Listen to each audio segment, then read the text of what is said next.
Quand mon fils m'a demandé de lui acheter une maison de 870 000 € pour sa femme irrespectueuse, j'ai compris qu'il était temps de dire non, mais il ne s'attendait pas à ce qui allait suivre.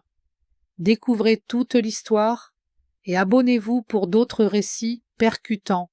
Mon fils a exigé une maison à 870 000 € pour sa femme odieuse. Mais j'ai refusé, et là, ma maison, située rue des Carmes à Toulouse, a vu défiler tant de vie que parfois, j'ai l'impression que ces murs ont absorbé nos joies et nos peines comme une vieille éponge. À 64 ans, on réalise que les maisons, comme les gens, ont du caractère.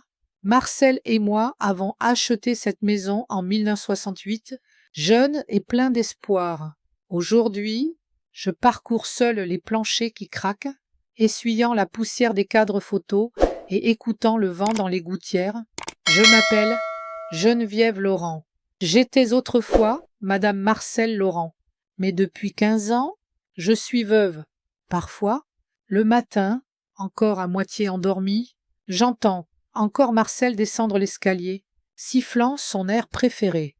Ne me quitte pas de Jacques Brel. Dans ces moments-là, j'attends presque que la bouilloire, qu'il mettait toujours en route en premier, fasse du bruit. Mais la réalité revient, et je me souviens que la bouilloire est cassée depuis longtemps, et que je n'en ai jamais racheté une. Pourquoi le ferais-je? Quand je ne bois qu'une tasse de thé par jour, comme chaque mardi, j'essuie les photos sur la cheminée. Voici Marcel tenant notre nouveau-né, Étienne. Quel nom inhabituel nous lui avions choisi. Marcel insistait, disant que ça le rendrait spécial. Eh bien, d'une certaine manière, il l'a été, mais pas tout à fait comme nous l'espérions. À côté, une photo de ma fille Nathalie dans sa robe de diplômée. Elle n'est jamais allée à l'université, bien que nous ayons mis de l'argent de côté pour ses études. Maman, c'est une perte de temps, avait-elle déclaré. Je veux voyager, découvrir le monde. C'était l'argent des études s'est transformé en argent pour voyager, puis cela s'est épuisé aussi. Nathalie vit maintenant en Corse avec son 3e mari, que je n'ai jamais vu en personne. Elle appelle pour les fêtes et nos conversations se terminent toujours par une demande d'argent. Une dernière fois, maman, je te le jure. Étienne, au moins, ne vit pas loin, à seulement 20 minutes. Mais parfois, je pense que la distance entre nous ne se mesure pas en kilomètres, mais en quelque chose de plus profond. Après la mort de Marcel, Étienne passait chaque semaine pour aider avec la maison, parfois même restait pour dîner. Puis Laurence est entrée dans sa vie. Je me souviens du jour où il l'a amenée pour la présenter. C'était en avril. Les arbres venaient de prendre un vert tendre. Laurence portait une robe rouge vif, plus adaptée à un cocktail qu'à un dîner familial. Elle parlait fort, riait de ses propres blagues, interrompait constamment Étienne, mais ce qui m'a le plus frappé, c'est comment mon fils changeait en sa présence. Il la regardait comme si elle était une fleur rare et exotique, exigeant une admiration constante. « Maman, Laurence et moi pensons nous marier », avait-il dit, et dans ses yeux, je voyais que la décision était déjà prise, mon avis n'étant qu'une formalité. Que pouvais-je dire? Félicitations, mon chéri. J'ai même forcé un câlin à Laurence. Bien que son parfum capiteux m'ait donné mal à la tête, le mariage fut somptueux, avec 300 invités, dont la plupart m'étaient inconnus. Marcel nous avait laissé une belle assurance vie, et une bonne partie a servi à financer cette cérémonie. Tu veux que ton fils unique ait un mariage décent? Non, mais m'avait demandé Laurence. Dit Laurence, comme si elle doutait de ma réponse. Bien sûr que je le voulais. Qui ne le voudrait pas? Après le mariage, leurs visites se sont raréfiées une fois par mois, puis tous les 2 mois, quand leur premier-né, mon petit-fils Noah, est né. Je l'ai appris par un post sur un réseau social que j'utilise à peine. J'ai dû demander à une voisine de m'aider à trouver ce post pour voir au moins une photo du bébé. Ma voisine, Suzanne Martin, est la seule personne à passer régulièrement chez moi juste pour le plaisir, sans raison particulière. Elle a 10 ans de moins que moi, veuve comme moi. Mais contrairement à moi, elle n'a pas laissé l'âge freiner une vie active. Suzanne fait du yoga 3 fois par semaine, participe à un club de lecture et a même récemment maîtrisé une tablette tactile. Elle a essayé de me convaincre d'en acheter une, mais j'ai refusé. Pourquoi voudrais-je savoir combien de pas je fais de la cuisine au salon? Geneviève, tu es trop enfermée dans tes 4 murs, me dit souvent Suzanne. La vie ne s'arrête pas à 74 ans. La mienne est presque finie. Je réponds habituellement et nous rions toutes les deux. Même si nous savons qu'il y a du vrai dans chaque plaisanterie, Suzanne connaît ma relation compliquée avec Laurence. Elle a même assisté à une altercation quand Laurence est venue emprunter mon service en porcelaine pour un événement caritatif. Suzanne prenait le thé avec moi lorsque la sonnette a retenti. « Oh, Suzanne est là? Comme c'est gentil !» avait dit Laurence, d'un ton comme si elle avait trouvé une mouche morte dans sa tasse. « Geneviève, puis-je te parler en privé ?» Suzanne s'était discrètement retirée dans la cuisine, mais notre maison est vieille. Les murs sont fins, et je suis sûre qu'elle a tout entendu. Pourquoi ne réponds-tu pas à mes messages? M'avait assailli Laurence. Je t'ai écrit pour le service il y a 3 jours. Je ne regarde pas souvent mon téléphone. Avais-je répondu honnêtement? Mon Dieu, Geneviève, nous sommes au XXIe siècle. Même ma grand-mère sait utiliser un smartphone, et elle a 80 ans. Je suis restée silencieuse. Bien que tout bouillonnait en moi, sa grand-mère, voyez-vous, est à la pointe de la technologie. Pas étonnant que Laurence ait grandi en s'attendant à ce que le monde entier tourne autour d'elle. « Alors, je peux prendre le service ?» avait-elle demandé impatiemment. Tapant du pied, ce service était un cadeau de mariage des parents de Marcel.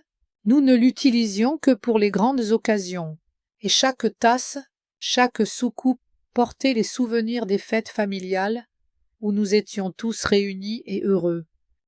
Bien sûr, avais-je fini par dire « Il est dans le buffet, fais attention, s'il te plaît ?» Laurence avait levé les yeux au ciel.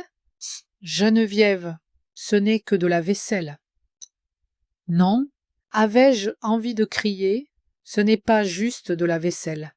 C'est une partie de ma vie, de mon histoire, mais je me suis tue, comme toujours, quand Laurence est partie avec la boîte où elle avait négligemment empilé mon précieux service. Suzanne est revenue de la cuisine, l'air d'avoir avalé un citron. « Et tu la laisses te parler comme ça ?» avait-elle demandé. J'avais haussé les épaules. « C'est la femme d'Étienne, que puis-je faire ?»« Oh, tu peux lui rappeler qui est la maîtresse de cette maison, » avait dit Suzanne fermement. « Geneviève, tu as choyé tes enfants toute ta vie. Peut-être est-il temps de penser à toi. » Je repense souvent à ces mots, surtout quand je reste éveillée, écoutant les bruits nocturnes de la vieille maison. Suzanne a raison, j'ai toujours mis mes enfants en premier. Quand Marcel est mort d'une crise cardiaque, j'avais 59 ans. Beaucoup de femmes de mon âge commençaient une nouvelle vie, voyageaient, faisaient de nouvelles rencontres. Certaines se remariaient. Et moi, j'étais plongée dans le soin de mes enfants et petits-enfants, comme pour compenser l'absence de leur père et grand-père. Nathalie venait de divorcer de son premier mari et était déprimée. Je lui avais donné presque toutes mes économies pour qu'elle reparte de zéro. Étienne, à l'époque, essayait de lancer sa propre entreprise, une librairie en ligne, pour les amateurs de livres anciens. L'idée a échoué après 6 mois, mais j'avais déjà investi une somme considérable. En y repensant maintenant, je réalise qu'ils prenaient ma générosité pour acquise. Peut-être est-ce moi qui leur avais appris cela. Marcel disait toujours que j'étais trop douce avec les enfants. Geneviève, ils doivent te connaître la valeur de l'argent, me disait-il. Mais après sa mort, c'était comme si j'essayais de combler le vide avec des choses matérielles. Mon service n'est jamais revenu. Une semaine après l'incident, Laurence m'a envoyé un message. Désolée, Geneviève. Il y a eu un petit incident. 2 tasses sont cassées. Je t'achèterai un nouveau service. Bien sûr, elle ne l'a pas fait, et je ne le lui ai pas rappelé. Ces dernières années, ma relation avec Laurence et Étienne est devenue une étrange danse où chacun connaît ses pas, mais personne ne s'amuse. Ils viennent quand ils ont besoin de quelque chose. De l'argent pour une nouvelle voiture, de l'aide avec les enfants quand ils veulent partir en vacances, ou juste emprunter quelque chose qui ne revient jamais. Et moi, je dis toujours oui, parce que j'ai peur que si je dis non, ils ne viendront plus jamais. Les petits-enfants, Noam, maintenant 11 ans, et Emma, 8 ans, viennent encore moins souvent que leurs parents, surtout pour Noël et mon anniversaire. Et encore, je soupçonne que c'est parce qu'ils savent qu'il y aura des cadeaux. Ils sont toujours pressés de partir, comme s'ils craignaient que la vieillesse soit contagieuse. Suzanne dit que je devrais poser des limites, leur dire que la banque est fermée, mais comment le pourrais-je? Ce sont ma famille, tout ce qu'il me reste. J'ai un autre secret, que même Suzanne ignore.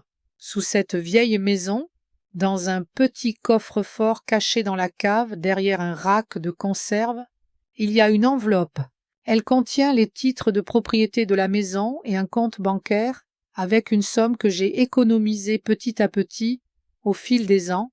Ce n'est pas une fortune, environ 250 000 €, mais assez pour assurer une vieillesse décente. Marcel disait toujours « Geneviève, garde quelque chose pour toi. Les enfants doivent apprendre à se débrouiller seuls. » Pendant longtemps, j'ai ignoré son conseil, distribuant l'argent à gauche et à droite. Mais il y a 5 ans, quand Étienne m'a demandé une grosse somme pour l'acompte de leur nouvelle maison, quelque chose en moi s'est réveillé. Je lui ai donné l'argent. Mais après ça, j'ai commencé à économiser dans un compte secret. Peut-être est-ce mon assurance contre une dépendance totale envers mes enfants à l'avenir. Parfois, je me sens coupable de ce secret. Une mère ne devrait-elle pas tout donner à ses enfants? Mais ensuite, je me souviens de la manière dont Laurence parle de mon mode de vie démodé, comment Étienne a cessé de s'intéresser à mes affaires, comment les petits-enfants me regardent sans me voir. Et la culpabilité s'estompe. La maison craque doucement, comme si elle approuvait mes pensées. Elle aussi garde ses secrets, ayant accumulé les histoires de notre famille dans ses murs au fil des ans. Parfois, je pense qu'elle est la seule à vraiment me comprendre. Je m'approche de la fenêtre et regarde dehors. Le fils du voisin, Hugo, fait du vélo sur le trottoir. Il doit avoir l'âge d'Étienne quand Marcel lui a appris à rouler sans petite roue. Je me souviens de la fierté d'Étienne, la première fois qu'il a pédalé tout seul sans le soutien de son père, son visage rayonnant de bonheur et de fierté. Quelque part à l'arrière de la maison, le téléphone sonne, me tirant de mes souvenirs. Je marche lentement vers le son, sachant que c'est probablement Suzanne. Elle est la seule à appeler sur le fixe. Tout le monde utilise un portable, que j'oublie souvent de recharger. Geneviève, la voix de Suzanne est joyeuse comme toujours. As-tu pensé au club de lecture demain? On discute du L'homme qui regardait la nuit de Mary Higgins Clark. J'ai soupiré. Suzanne, tu sais que je ne vais pas au club de lecture? Mais tu devrais.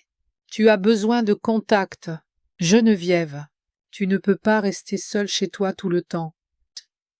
Je ne suis pas seule, dis-je.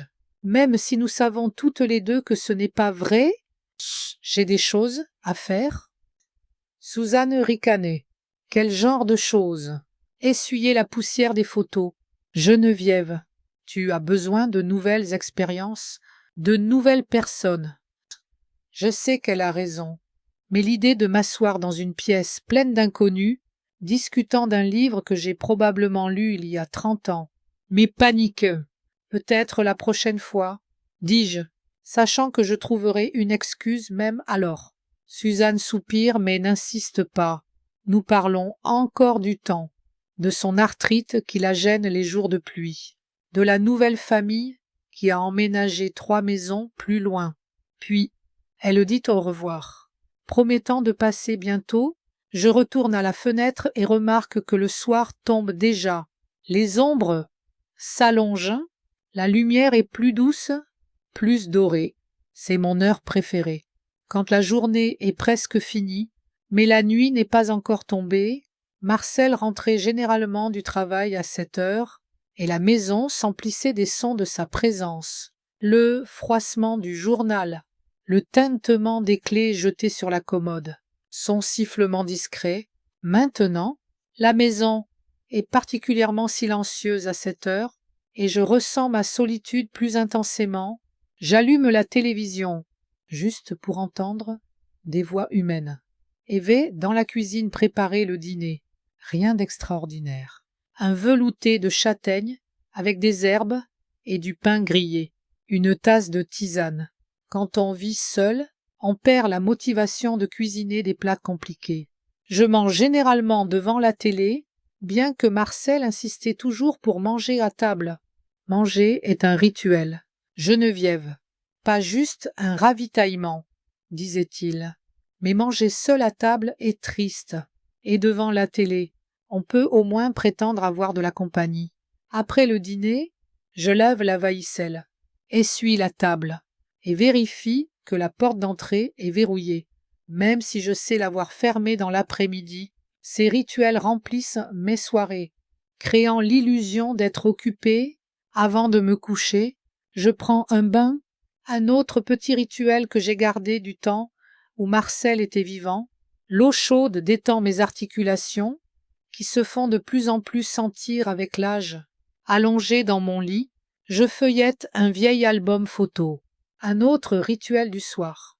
Voici Marcel et moi le jour de notre mariage. Jeunes et heureux, voici Étienne faisant ses premiers pas. Voici Nathalie au concert de l'école, jouant de la flûte. C'est étrange comme le temps a filé. On dirait hier que j'étais une jeune mère courant après des enfants agités, et aujourd'hui, je suis une vieille femme que ces enfants remarquent à peine. Je ferme l'album et éteins la lumière.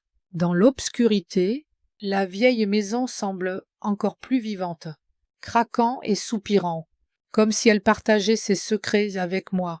J'écoute ces sons jusqu'à ce que je m'endorme, glissant dans un monde de rêve où Marcel est encore vivant, où les enfants sont encore petits et ont besoin de moi, où je me sens encore nécessaire et aimée. Les mardis et vendredis sont des jours de ménage. Les mercredis, je vais à l'épicerie au coin du quai de la Dorade et de la rue de Metz. Les jeudis sont consacrés au linge et au repassage. Les dimanches sont des jours de repos, où je me permets de regarder de vieux films à la télé ou de relire mes livres préférés de Mary Higgins Clark, que je connais presque par cœur. Mais les samedis et lundis sont toujours libres dans mon emploi du temps. Ce sont des jours que je réserve tacitement à ma famille, pour d'éventuelles visites d'Étienne, Laurence et des petits-enfants. Pas qu'ils me demandent quand c'est pratique, mais je les laisse libres quand même, au cas où. Le lundi matin m'accueille avec le rituel habituel, une tasse de thé léger, une tartine avec de la confiture de figues, des comprimés pour la tension, pour l'arthrite, et les vitamines prescrites par le docteur Fournier. Je les range soigneusement dans de petites boîtes en plastique marquées des jours de la semaine. Marcel plaisantait toujours sur ma minutie, disant que je pourrais travailler comme pharmacienne. Je souris à ce souvenir, bien qu'il pèse un instant sur ma poitrine. Le téléphone sonne à 9h30 précise. Je sais qui c'est avant même de décrocher. Laurence appelle toujours à la même heure, comme si elle avait une case « Appeler ma belle-mère dans sa vie ». Bonjour. Geneviève. Sa voix s'est trop enjouée pour un lundi. Comment vas-tu? Cette question n'est qu'une formalité, un prélude à la vraie raison de l'appel. Je sais que, peu importe ma réponse, Laurence continuera son monologue. Pas mal. Merci.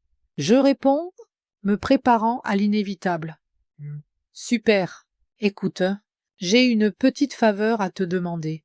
Étienne et moi organisons un dîner en terrasse ce samedi, et je me disais, bien sûr, elle y avait pensé. Laurence pense toujours à utiliser ma maison, ma vaisselle, ou mon argent pour ses propres besoins. Cette fois, elle veut mes chandeliers en argent antique pour créer une ambiance. J'accepte, bien qu'une voix intérieure me rappelle le sort de mon service en porcelaine, jamais revenu après son petit incident. « Tu es un ange, Geneviève !» s'exclame Laurence avec un enthousiasme fin. Étienne passera les chercher vendredi après le travail. Je peux les apporter moi-même. Je propose, espérant secrètement une invitation à ce dîner. Une courte pause trahit son embarras. Et oh, pas besoin de te déranger. Tu as du mal à conduire le soir. Non, c'est vrai. Mais comment le saurait-elle? Je ne m'en suis jamais plainte à elle, ni à Étienne. Apparemment, n'importe quelle excuse est bonne pour ne pas m'inviter. D'accord. Qu'Étienne passe. J'accepte, ravalant mon ressentiment. Après l'appel, je jette un œil au calendrier accroché au mur de la cuisine. Aujourd'hui, c'est le 12 mai. La dernière fois qu'Étienne et Laurence sont venus, c'était le 18 avril, exactement pour mon anniversaire, ni un jour avant, ni un jour après. Ils sont restés 1 heure, m'ont offert une boîte de chocolat, bien qu'ils sachent que je suis diabétique, et un bouquet de roses, auquel je suis allergique. Les petits-enfants ont donné des cartes, clairement choisies par Laurence, trop brillantes, avec des vœux impersonnels pour la meilleure grand-mère. Je soupire lourdement et vais dans le salon, où les chandeliers sont rangés dans une vitrine. Ils sont blancs, enveloppés dans un tissu doux. Depuis que Marcel me les a offerts pour notre 20e anniversaire de mariage, l'argent est un peu terni, mais c'est facile à réparer.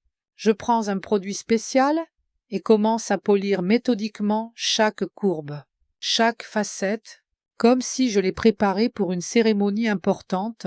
Mes mains travaillent mécaniquement et mes pensées dérivent vers l'époque où Étienne était petit. Comment il a changé depuis? C'était un garçon si sensible, remarquant toujours quand j'étais triste, me faisant des cartes maison sans raison particulière. Mais maintenant, ces visites sont programmées comme des réunions d'affaires, toujours avec un but. Je me souviens de comment les choses ont commencé à changer après son mariage avec Laurence. Au début, les changements étaient presque imperceptibles. Il appelait moins souvent, annulait souvent les visites prévues à la dernière minute. Puis, j'ai remarqué que chaque visite s'accompagnait d'une demande. Maman, peux-tu garder Noah ce week-end? Laurence et moi avons un événement important. Où? Maman, tu te souviens de cette table antique dans ta chambre? Laurence pense qu'elle irait parfaitement avec notre décor. Ça, peu à peu, nos conversations sont devenues superficielles, remplies de phrases banales et de sourires fins. Étienne a cessé de me parler de ses problèmes, de ses espoirs, de ses rêves.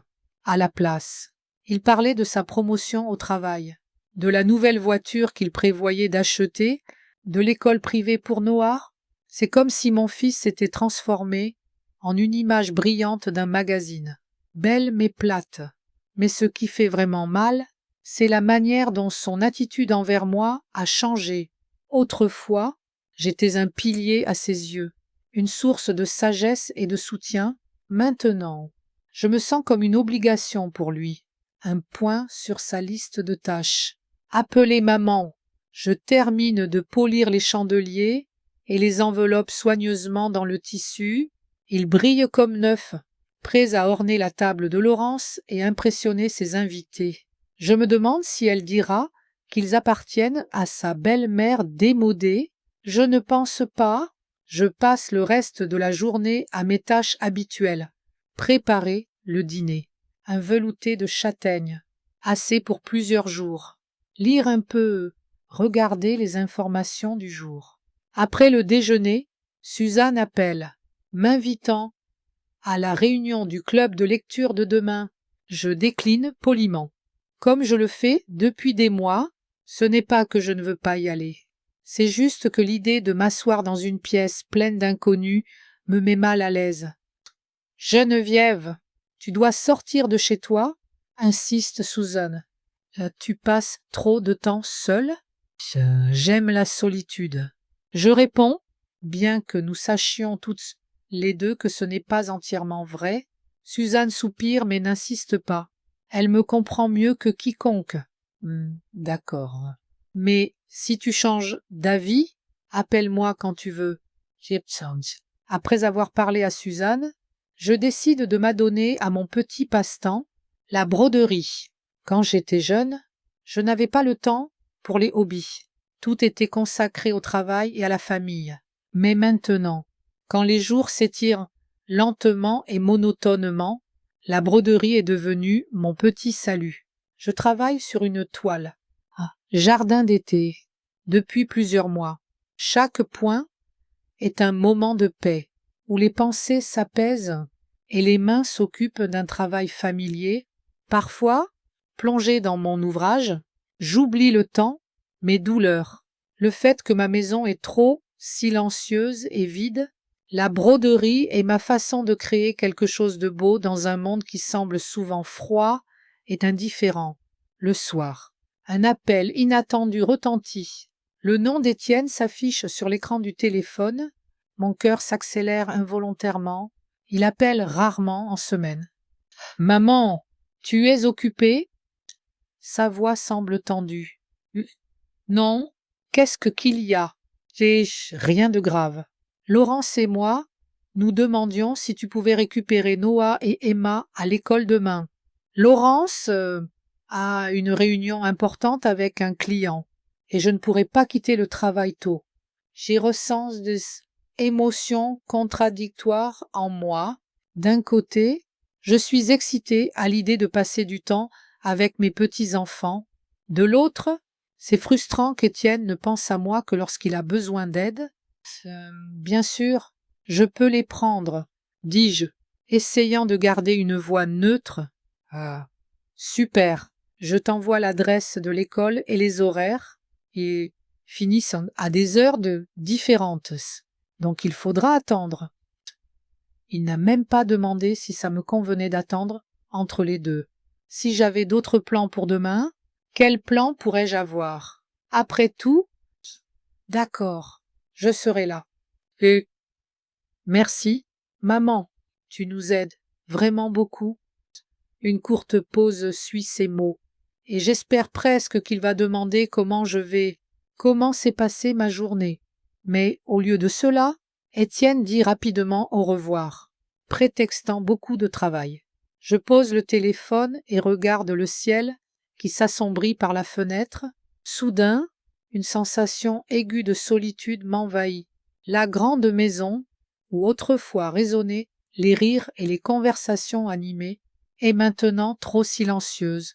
Même la télévision, que j'allume parfois pour le fond, ne me sauve pas de ce silence. Le mardi matin commence plus tôt que d'habitude. Je me réveille à 5h30, alors que je ne me lève généralement qu'à 7h. L'excitation de voir mes petits-enfants m'empêche de dormir. Je passe un long moment à choisir quoi porter, mais opte pour une blouse vert olive et un pantalon gris, pratique et assez moderne pour éviter que Laurence ne lève les yeux au ciel en me voyant. L'école est à 20 minutes en voiture de chez moi. Ça fait un moment que je n'ai pas conduit aussi loin. et je me sens un peu stressée. Ma vieille Renault Clio me sert fidèlement depuis 15 ans, mais ces derniers temps, je ne l'utilise que pour de courts trajets jusqu'au magasin ou chez le médecin. J'arrive à l'école une demi-heure en avance. Je me gare et observe les parents qui commencent à se rassembler à la grille. De jeunes mamans en tenue de sport à la mode. Téléphone à la main, des pères en costume d'affaires, visiblement de passage en rentrant du travail. Je me sens déplacée parmi eux, comme si j'avais accidentellement pénétré dans une fête où je n'étais pas invitée.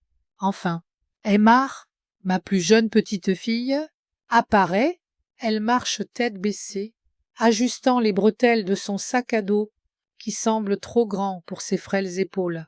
Je lui fais signe, et elle ne me reconnaît pas immédiatement, ce qui n'est pas surprenant. Nous ne nous sommes pas vus depuis avril. Mamie, sa voix semble surprise. Où est maman? Elle a une réunion importante. Ma chérie, je vous récupère. Toi et Noah. Aujourd'hui, Emma hoche la tête, ne montrant ni joie ni déception. Elle s'assoit à l'arrière de la voiture et sort son téléphone, s'immergeant instantanément dans son monde numérique. J'essaie d'entamer une conversation, posant des questions sur l'école. Les amis, mais je n'obtiens que des réponses monosyllabiques. 1 heure plus tard, Noah sort. Il est plus grand que dans mon souvenir, et plus mince. À 11 ans, il a déjà l'air d'un petit adulte, avec une expression sérieuse et une posture droite. « Ah, salut, mamie, » dit-il en montant dans la voiture. « Maman a dit que tu nous ramenais à la maison. » Oui, mais je me demandais si nous pouvions nous arrêter pour manger quelque chose avant. Vous devez avoir faim après l'école. Noah échange un regard avec sa sœur. En fait, maman ne nous laisse pas manger de fast-food, dit-il d'un ton clairement copié sur Laurence. Ah, oh, je ne pensais pas à du fast-food. Peut-être un café ou... Maman dit que les cafés sont pleins de sucre et de mauvaise graisse de toute façon. Interrompt Emma, sans lever les yeux de son téléphone. Je ressens une pointe de déception, même quelque chose d'aussi simple que d'offrir une glace à mes petits-enfants est hors de portée à cause des règles de Laurence. Hein? D'accord, alors nous irons directement chez vous. J'accepte, essayant de cacher mon chagrin. En chemin, je fais plusieurs autres tentatives pour engager la conversation avec les petits-enfants, mais en vain. Ils répondent poliment, mais de manière distante, comme s'ils parlaient à une étrangère, d'une certaine manière. Ils le sont. Ils ne me voient que quelques fois par an, et à chaque fois, je suis comme une étrangère pour eux.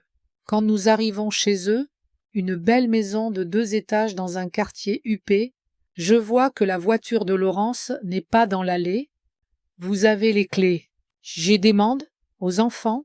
Noah hoche la tête et sort un trousseau de la poche de son sac à dos. Merci de nous avoir amenés, mamie, dit-il formellement, comme s'il remerciait un chauffeur de taxi. Et si je restais avec vous jusqu'à ce que maman revienne? J'ai proposé, même si je connais déjà la réponse. Pas besoin, répond Noah avec assurance. On est assez grand pour être seul. Et puis, on a beaucoup de devoirs. J'y hoche la tête, résistant à l'envie d'insister. Après tout, ce ne sont pas mes enfants, et ce n'est pas à moi de décider s'ils peuvent rester seuls à la maison. D'accord. À bientôt alors, dis-je, ne sachant pas exactement quand ce bientôt aura lieu. Les enfants sortent de la voiture et marchent vers la maison sans se retourner. J'attends qu'ils entrent avant de repartir. Sur le chemin du retour, je ne peux m'empêcher de me sentir comme si je venais d'accomplir une fonction, comme un robot ou un appareil. Allumé, utilisé, éteint. À la maison, le silence m'accueille, encore plus oppressant, après avoir passé du temps avec mes petits-enfants. J'allume la radio, juste pour entendre des voix humaines. et me mets à préparer le dîner, bien que je n'ai pas d'appétit. Le soir, Étienne appelle, demandant si tout s'est bien passé. Je dis oui. Les enfants étaient super, toutes étaient super. Il me remercie et dit rapidement au revoir. Allongé dans mon lit, regardant le plafond, je pense à la manière dont ma relation avec mon fils a changé. Nous étions si proches autrefois. Je me souviens comment nous lisions des livres ensemble avant le coucher, comment je l'aidais avec ses devoirs, comment nous discutions de son premier béguin. Qu'est-il arrivé à ce garçon qui m'écrivait des cartes touchantes pour la fête des mères et me serrait si fort, comme s'il avait peur de me laisser partir, pour devenir un homme qui n'appelle que par nécessité et dont les visites ont toujours un motif caché. Le mercredi, je vais à l'épicerie comme d'habitude. En sortant, je tombe sur Laurence. Ce qui est surprenant, elle ne fait jamais ses courses dans ce quartier. « Geneviève !» s'exclame-t-elle avec une surprise feinte. Ça, quelle coïncidence. J'y hoche la tête, sachant que ce n'est pas une coïncidence. Le magasin est à quelques pâtés de maison de chez moi, et Laurence devait savoir qu'elle pouvait me croiser ici. Comment étaient les enfants hier? Pas trop turbulents, demande-t-elle, m'aidant à mettre les sacs dans le panier. Non, ils étaient très sages. Je réponds, bien, écoute, Geneviève, puisque nous nous sommes croisés, pourrais-tu nous aider? Ce samedi, nous organisons un dîner en terrasse pour les collègues d'Étienne et nous avons besoin d'aide avec les enfants. J'embaucherai une baby-sitter, mais toutes les bonnes sont déjà prises. Voilà donc la vraie raison de cette rencontre fortuite. Samedi, j'ai des demandes, bien que je sache que mon emploi du temps est vide. Oui, je pense que je peux aider. Super. Laurence sourit avec un soulagement évident. Sois là pour 14 heures. Oh, et une petite demande de plus. Je savais qu'il y aurait une autre demande. Il y en a toujours une. Pourrais-tu faire ton tarte aux noix? Étienne a dit à tout le monde qu'elle était délicieuse. Et maintenant, tout le monde veut l'essayer. J'y hoche la tête, ressentant un étrange mélange de fierté et de ressentiment. D'un côté, c'est agréable qu'Étienne vante mes pâtisseries. De l'autre, suis-je vraiment seulement utile comme baby-sitter gratuite et pâtissière? Bien sûr, je ferai une tarte, dis-je. Laurence dit rapidement au revoir, prétextant une réunion importante, et s'éloigne, me laissant avec des sacs lourds et des pensées encore plus lourdes. À la maison, je range les courses et m'assois à la table, me sentant soudain fatiguée. Pas physiquement, je suis habituée à l'effort, mais émotionnellement, je suis fatiguée d'être la grand-mère pratique qu'on ne se souvient que lorsqu'on en a besoin, fatiguée des sourires fins et des conversations superficielles, fatiguée de me sentir utilisée, mais que puis-je faire? Ce sont ma famille, tout ce qu'il me reste. Si je refuse d'aider, si je pose les limites dont parle Suzanne, ne s'éloigneront-ils pas encore plus? Vont-ils arrêter de venir complètement? Cette pensée me terrifie le plus. Mieux vaut être utilisé que oublié. Le samedi, j'arrive chez Étienne et Laurence à 14 heures précises, avec 2 tartes aux noix fraîchement cuites. L'allée est déjà remplie de voitures. De la musique retentit dans le jardin. Laurence m'accueille à la porte, vêtue d'une robe d'été chic. Un verre de vin à la main. Geneviève, tu arrives pile à l'heure. Les enfants sont dans la salle de jeu à l'étage. Ils t'attendent. Elle prend les tartes de mes mains et disparaît vers la cuisine, sans même m'inviter à entrer dans la maison. Je monte les escaliers, me sentant plus comme une domestique que la mère du maître de maison dans la salle de jeu. Outre Noah et Emma, il y a 3 autres enfants, probablement ceux des collègues d'Étienne, Hakkadoe sont absorbés par des jeux vidéo et me prêtent à peine attention quand j'entre. Salut, les enfants, dis-je avec un sourire forcé. Que voulez-vous faire? Maman a dit qu'on devait rester ici et ne pas déranger les adultes, répond Noah, sans quitter l'écran des yeux. Je passe toute la journée dans la salle de jeu, isolée de la société des adultes, comme si ma place était ici. Avec les enfants, j'entends des rires et des conversations en bas, mais personne ne m'invite à me joindre à eux. Même Étienne ne passe qu'une fois pour s'assurer que tout va bien, puis retourne à ses invités. Quand les derniers invités partent, il est presque 22 heures. Je descends pour dire au revoir. Laurent se semble un peu éméché, ses cheveux parfaits légèrement ébouriffés. « Oh, merci pour ton aide. Geneviève, dit-elle, me serrant d'un bras, et pour les tartes. Elles ont fait sensation. De rien. Je réponds automatiquement. Étienne s'approche de nous, et je remarque qu'il a bu plus que d'habitude aussi. Maman, tu pars déjà? Reste dormir. Il est trop tard pour conduire. C'est la première fois de la journée qu'il montre de l'inquiétude pour moi, et j'ai presque envie d'accepter, mais je vois Laurence se crisper à ces mots, et je réalise que ma présence est indésirable. Oh, non, merci, mon chéri, je vois bien dans le noir, je rentrerai sans problème. Kane, à la maison, allongé dans mon lit. Je pense à la manière dont, imperceptiblement, jour après jour, ma relation avec Étienne s'est transformée en cette étrange formalité. Quand cela a-t-il commencé? Après son mariage? Après la naissance des enfants? Ou était-ce un processus progressif? Si lent que je ne l'ai pas remarqué avant qu'il ne soit trop tard, je ne connais pas la réponse. Mais je sais une chose, chaque fois qu'il m'utilise et me laisse, une partie de moi s'éteint, et je ne suis pas sûre de ce qu'il en reste. La sonnette retentit alors que je finis d'essuyer les cadres photos en argent. Dernièrement, j'ai remarqué que je fais ces tâches ménagères inutiles de plus en plus souvent. Nettoyer de l'argenterie que personne n'utilise. Trier de vieilles lettres que personne ne lit. Peut-être est-ce une façon de combler un vide ou de me prouver que je vaux encore quelque chose.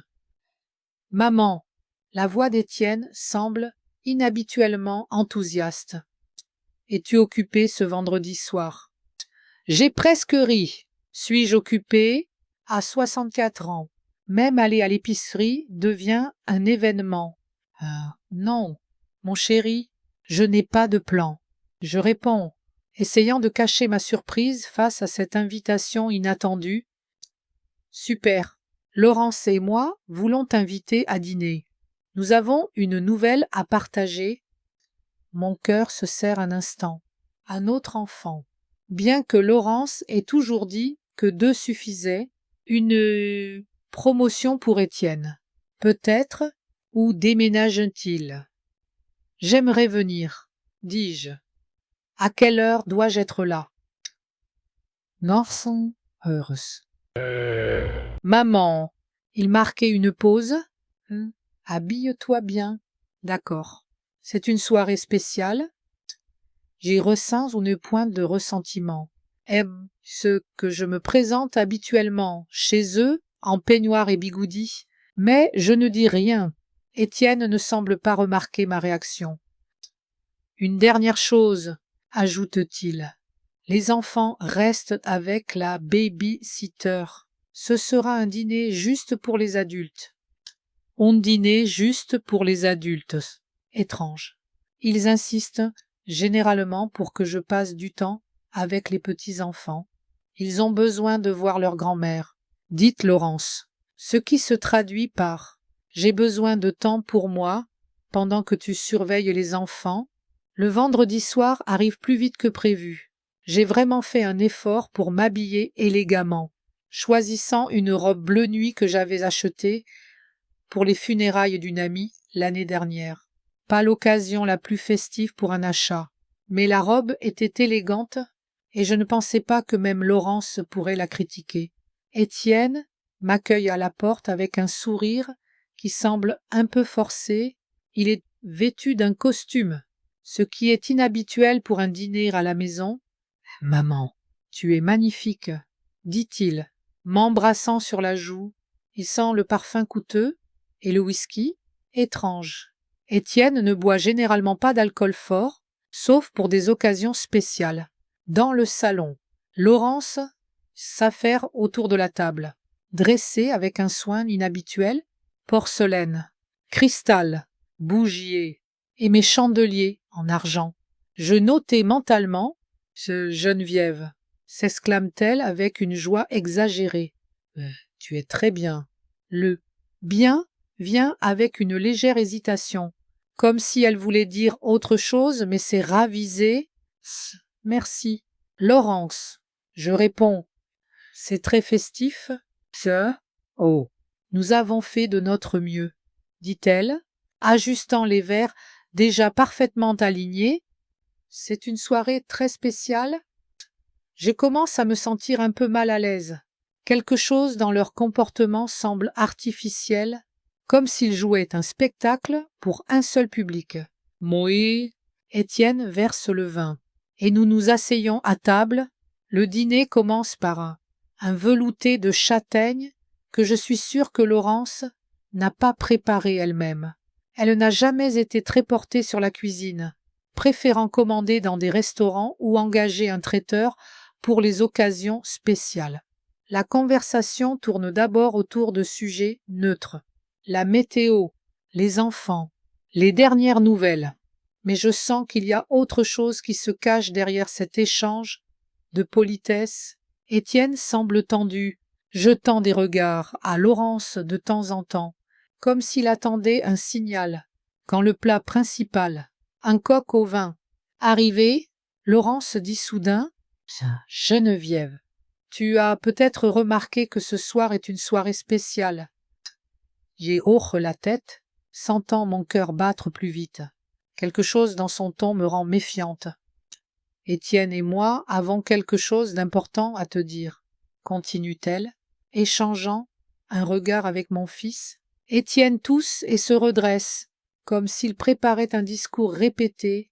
« Maman, tu sais à quel point la famille compte pour nous, » commence-t-il, et combien il est important pour nous de créer le meilleur environnement possible pour Noah et Emma.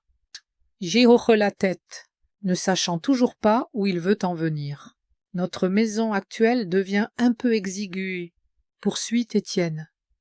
Les enfants grandissent et ils ont besoin de plus d'espace, de plus.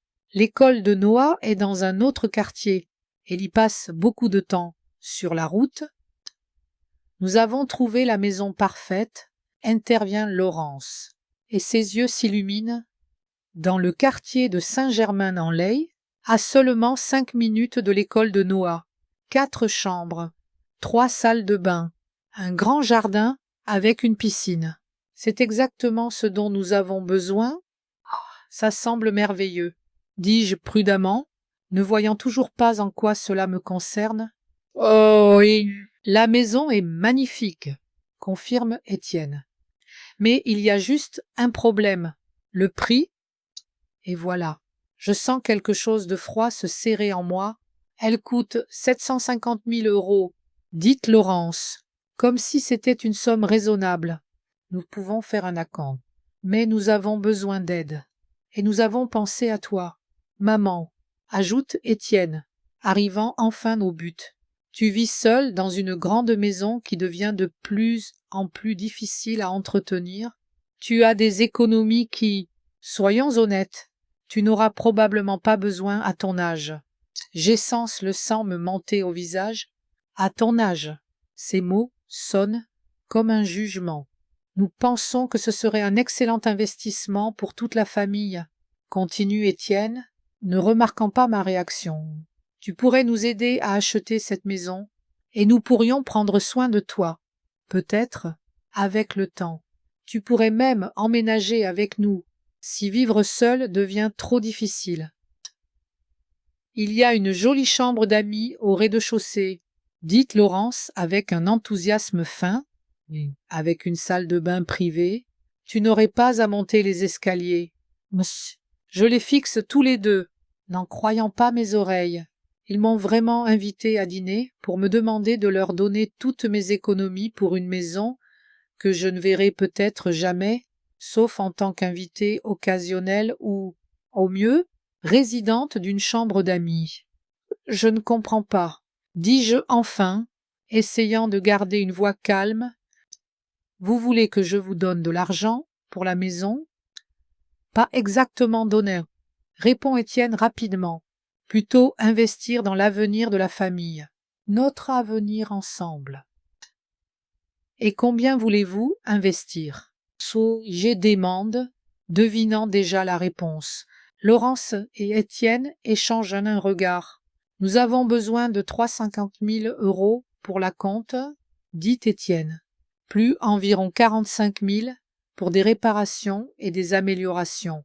300.000 €. Presque toutes mes économies, y compris l'argent de la vente de notre maison de campagne que j'avais soigneusement mis de côté et que deviendra ma maison. Je demande. Bien que je connaisse déjà la réponse, nous pensons que tu devrais la vendre, dit Laurence, comme si elle me demandait de me débarrasser d'une vieille robe. Pas la maison où j'ai passé la majeure partie de ma vie. Elle est trop grande pour une personne. Et le quartier n'est plus ce qu'il était. Nous pourrions utiliser l'argent de la vente pour rembourser une partie de l'hypothèque. Bitch, je sens quelque chose se briser en moi. Toutes ces années, je les ai soutenus.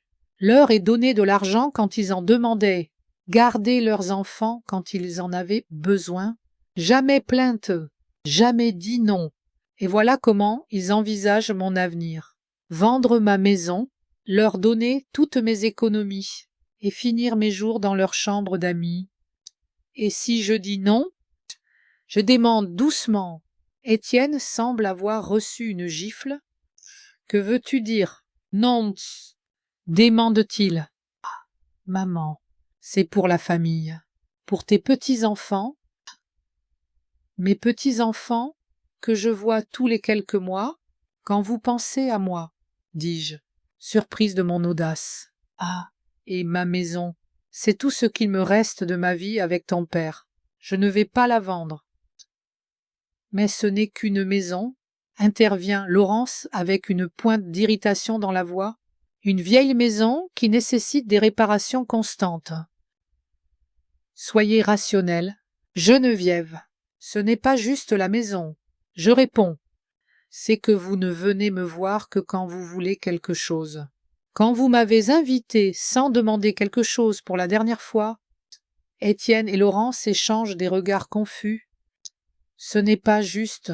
Maman, commence Étienne. Nous avons un emploi du temps très chargé. Tu sais, le travail, les enfants, je sais, je l'interromps. Nous avons tous nos préoccupations, mais la famille, ce n'est pas seulement une question d'argent.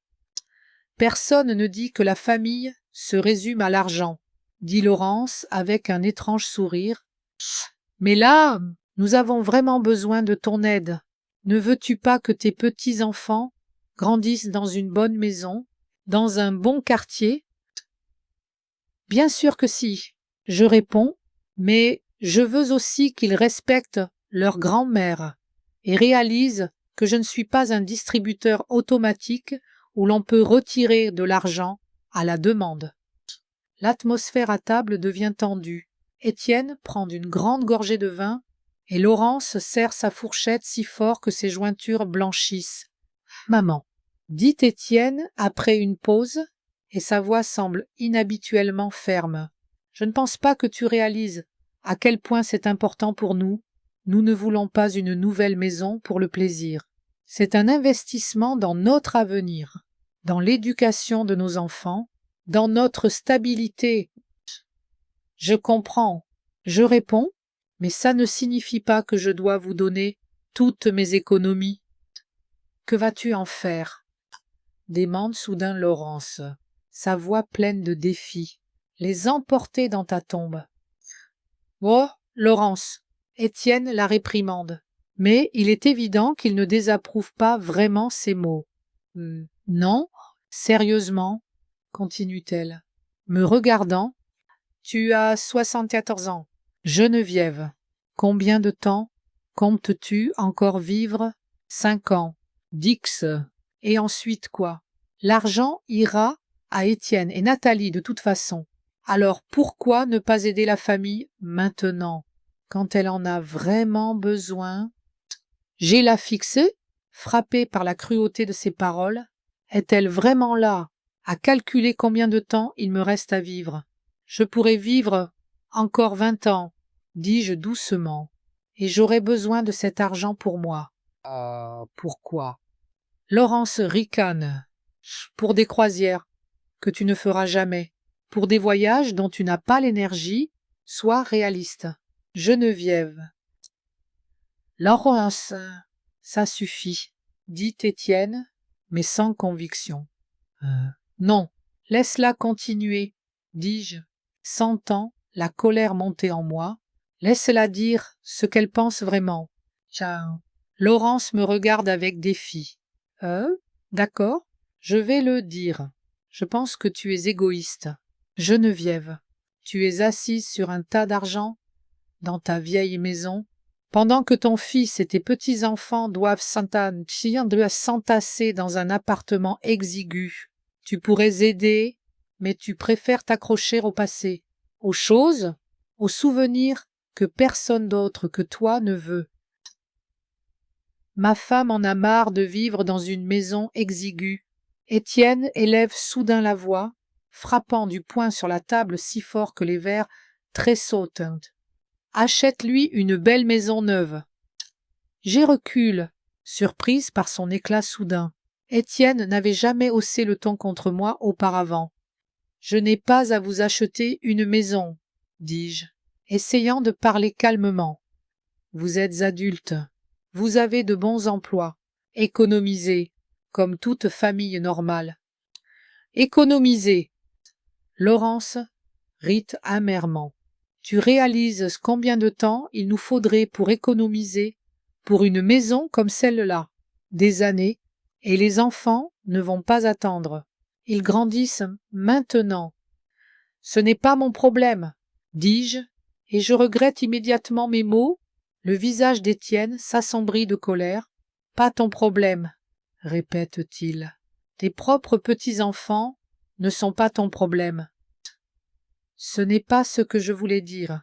Je commence, mais il ne me laisse pas finir. Non, c'est exactement ce que tu voulais dire, criait-il, se levant de la table.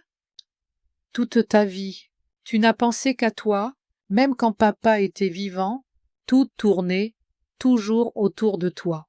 Tes besoins, tes envies. C'est un pur mensonge, et nous le savons tous les deux. J'ai toujours mis ma famille en premier, toujours sacrifié mes propres intérêts pour Étienne. Nathalie et Marcel, ce n'est pas vrai, dis-je, sentant ma voix trembler. J'ai toujours pensé à vous en premier. Si c'était vrai, intervient Laurence, tu n'hésiterais pas une seconde. Tu nous donnerais cet argent, parce que tu aimes ton fils et tes petits-enfants. Je vous aime, dis-je, les larmes me montant aux yeux. Mais ça ne signifie pas que je dois vous donner tout ce que j'ai. Oh. Alors, peut-être que tu ne nous aimes pas autant que tu le dis, dit Étienne froidement.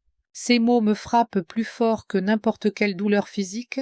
Je regarde mon fils, le garçon que j'ai élevé, le garçon que j'aime plus que la vie, et je ne le reconnais pas. Je pense que je devrais partir, dis-je, me levant de la table. Assieds-toi, criait Étienne, et j'obéis, choqué par son ton. Nous n'avons pas fini. Si, c'est fini, dis-je, rassemblant la force de me relever. Je ne vous donne pas l'argent pour la maison, c'est ma décision finale. Je me lève et me dirige vers la porte. Étienne me barre le chemin. Tu ne pars pas tant que nous n'aurons pas réglé cette affaire, dit-il. Et je vois quelque chose d'étranger, d'inconnu dans ses yeux. S'il te plaît, écarte-toi. Je demande, sentant mon cœur battre plus vite de peur. Non, répond-il, faisant un pas vers moi. Tu vas rester et écouter la suite de notre conversation. Étienne, je veux rentrer chez moi, dis-je, essayant de parler fermement, mais ma voix tremble. Chez toi, dans cette vieille maison délabrée que tu refuses de vendre, demande-t-il amèrement, celle qui se trouve sur un terrain valant plus que tu ne pourras jamais dépenser. C'est ma maison, dis-je, et je n'ai pas à la vendre juste parce que vous voulez acheter une maison que vous ne pouvez pas vous permettre. Je vois son visage se déformer de colère. Je n'avais jamais vu Étienne comme ça. Lèvres blanches, pupilles dilatées, vieille femme égoïste et têtue. Crie-t-il, et je recule, comme frappé. Toujours à penser à toi. Étienne, calme-toi. Intervient Laurence pour la première fois, montrant de l'inquiétude face à la situation. Tu as trop bu. Non. Qu'elle sache ce que je pense d'elle, continue-t-il, les yeux fixés sur moi. Qu'elle sache à quel point nous en avons marre de sa mesquinerie, de ses rappels constants, de tout ce qu'elle a fait pour nous, comme si nous lui devions quelque chose. Vous ne me devez rien, dis-je doucement. Je n'ai jamais rien demandé en retour. Si, tu l'as fait, crie-t-il, à chaque respiration, à chaque regard triste que tu nous lançais. Tu nous demandais d'être reconnaissants, de nous sentir coupables d'avoir une vie à nous. Je secoue la tête, incapable de croire que c'est mon fils qui parle. Je n'ai jamais. Arrête. Il frappe le mur de son poing, et je sursaute. Arrête de jouer les victimes. Tu n'es pas une victime. Tu es une manipulatrice. Toute ta vie, tu nous as manipulés, nous faisant nous sentir coupables, utilisant ton amour comme une arme. Bashko.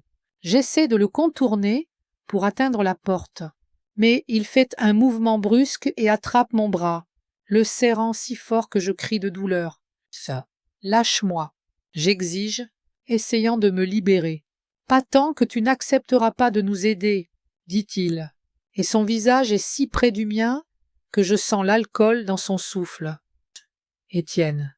Lâche-la, dit Laurence, s'approchant de nous. Tu lui fais mal. Mais c'est comme s'il n'entendait pas. Ses doigts se resserrent de plus en plus, et je sens ma main s'engourdir. J'ai dit, lâche. J'ai tiré avec une force inattendue, me libérant de son emprise. Étienne, qui ne s'attendait pas à une résistance, vacille, puis, à mon horreur, me poussait pas fort, mais assez pour me faire perdre l'équilibre et tomber, heurtant ma hanche contre le bord de la table basse. La douleur est aiguë et immédiate. Je gémis, m'agrippant à la zone meurtrie. La pièce est silencieuse un instant. Laurence se fige, le visage choqué. Étienne me regarde, comme s'il ne pouvait pas croire ce qu'il venait de faire. « Maman » commence-t-il, et pour la première fois de la soirée, il y a du remords dans sa voix. Je ne voulais pas. Reste loin de moi, dis-je, luttant pour me relever. Ma hanche me fait mal, mais j'essaie de ne pas le montrer. Ne t'approche plus jamais de moi. Maman, s'il te plaît, ce n'était pas intentionnel. Il fait un pas vers moi, tendant la main, mais je recule. Je pars, dis-je, me dirigeant vers la porte. Chaque pas est douloureux, mais je suis déterminée à sortir de cette maison le plus vite possible. Geneviève, tu ne peux pas conduire dans cet état, dit Laurence, montrant pour la première fois de l'inquiétude. Laisse Étienne te ramener. Je vais appeler un taxi. Je réponds, sortant mon portable de mon sac. Mes mains tremblent tellement que je peux à peine appuyer sur les touches. « Maman, s'il te plaît ?» Étienne semble effrayé, comme s'il venait de réaliser ce qu'il avait fait. « Ah, parlons. Je n'étais pas moi-même. J'avais trop bu. »« Non, » dis-je fermement. « Je n'ai plus rien à te dire. Omar. » Je sors de la maison, boitant et m'appuyant au mur pour me soutenir. L'air frais du soir me frappe le visage, et j'inspire profondément, essayant de me calmer. Ce n'est qu'à ce moment que je sens les larmes couler sur mes joues. Le taxi arrive 15 minutes plus tard, ce qui semble une éternité. Je reste sur le porche tout ce temps, refusant de rentrer, malgré les supplications d'Étienne et Laurence. Ils sortent tous les deux après moi, mais gardent leur distance. Voyant mon état, à la maison, je montais difficilement les marches du porche, chaque pas ravivant la douleur dans ma hanche. À l'intérieur, il fait sombre et silencieux. Seule l'horloge du salon compte les secondes avec un tic-tac monotone. J'allume la lumière et me laisse lentement tomber sur le canapé, grimaçant de douleur. Je soulève prudemment l'ourlet de ma robe pour examiner l'hématome. Un grand bleu, violette foncée avec des bords rouges, commence déjà à se former sur ma cuisse. Ce sera pire demain. Le téléphone dans mon sac vibre. Étienne. Je ne réponds pas. Il rappelle encore et encore. Puis arrive un message. « Maman ?» Réponds. « S'il te plaît. » Je suis tellement désolée. Je ne sais pas ce qui m'a pris. J'ai rangé le téléphone, ne voulant pas en lire plus. Les larmes coulent à nouveau sur mes joues, et cette fois, je ne les retiens pas. Je pleure pour le fils que j'ai l'impression d'avoir perdu, pour les petits-enfants que je vois si rarement, pour le mari qui n'est pas là quand j'en ai besoin. Le matin, chaque mouvement résonne de douleur. Je me lève difficilement du lit, essayant de ne pas m'appuyer sur ma hanche meurtrie. Le miroir reflète une femme fatiguée aux yeux cernés et au visage pâle. Je ne me reconnais pas, ou peut-être est-ce la première fois depuis longtemps que je vois la vraie moi, sans le masque de la mère et grand-mère complaisante. Sur mon téléphone, il y a 12 appels manqués d'Étienne et quelques messages. « Maman, pardonne-moi, s'il te plaît. »« Maman, je ne sais pas ce qui m'a pris. »« Maman, appelle-moi quand tu lis ça. » J'ai rangé le téléphone, ne voulant pas répondre. Que pourrais-je lui dire? Que je lui pardonne. Je n'en suis pas sûre. La douleur dans ma hanche n'est pas aussi aiguë que hier, mais elle est toujours palpable. Je touche doucement l'hématome. Il s'est assombri et élargi, prenant une couleur bleu-violet hideuse avec des bords jaunâtres. Je ne suis pas habituée au bleu. À mon âge, ma peau est fine et vulnérable, et parfois, un léger choc contre un coin de table laisse une marque. Mais cet hématome est différent. C'est un rappel que mon propre fils a levé la main sur moi pendant le petit déjeuner, une tasse de thé et une tartine avec de la confiture. Je repense à la nuit dernière. Colère, ressentiment, déception, tous ces sentiments se battent en moi. Mais autre chose transparaît, la détermination. Pour la première fois depuis des années, je ressens une détermination aiguë et inflexible à agir. Je sors l'annuaire téléphonique, oui, j'utilise encore ces choses archaïques et commence à chercher un numéro. Il y a longtemps, quand Marcel était encore vivant, nous avions consulté un avocat nommé Pierre Valéry. Il nous avait aidés avec les papiers pour la maison et la première version de notre testament. Je ne suis pas sûre s'il exerce encore, ça fait tellement d'années. Mais c'est le seul avocat que je connaisse personnellement. À ma surprise, le numéro est toujours actif. La voix féminine à l'autre bout du fil se présente comme Amélie, la secrétaire de M. Valérie. Quand je dis mon nom, il y a une note de reconnaissance dans sa voix. « Ah, Madame Laurent ?» La veuve de Marcel Laurent. Demande-t-elle pour confirmation. « Ah oui, c'est moi. » Je réponds. un peu surprise d'être reconnue. Chut, chut. Valérie sera ravie de vous voir. Il est en réunion maintenant, mais je peux vous fixer un rendez-vous pour... Elle marque une pause, consultant apparemment son agenda. Bon, pour 14 heures aujourd'hui, ça vous convient? Oui, merci, dis-je, soulagé de ne pas devoir attendre longtemps. Parfait, à tout à l'heure. Madame Laurent, l'adresse est la même. 16 rue Saint-Rome. Tina. Je raccroche et ressens un étrange frisson. C'est le premier pas vers quelque chose de nouveau, vers une vie où je prendrai des décisions en fonction de mes propres intérêts, pas ceux de mes enfants. Ma vieille Renault Clio ne démarre pas au premier essai, comme si elle partageait mes doutes.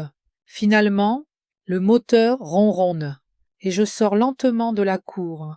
Le bureau de Pierre Valéry est dans la partie commerciale de Toulouse, à environ 20 minutes de chez moi. La rue Saint-Rome n'a pas beaucoup changé au fil des ans.